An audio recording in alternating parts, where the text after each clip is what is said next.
Hi guys, magandang gabi. Ayan ang anak ko, nagluluto siya ng manok. Ginisa muna niya sa butter. Siyang marunong magluto guys, kasi ako hindi naman masyado masarap. Kaysa akin, natuto po siya doon sa amo ko. Papakuluan muna.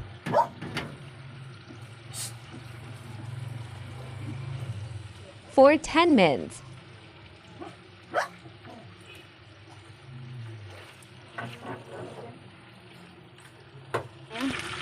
Medyo golden brown though.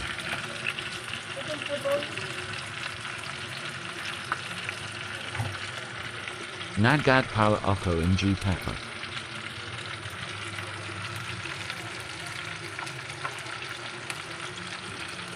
Ready to eat now. Yung buntot ko tabain talaga ito. Ayun na yung... Done na. Thank you.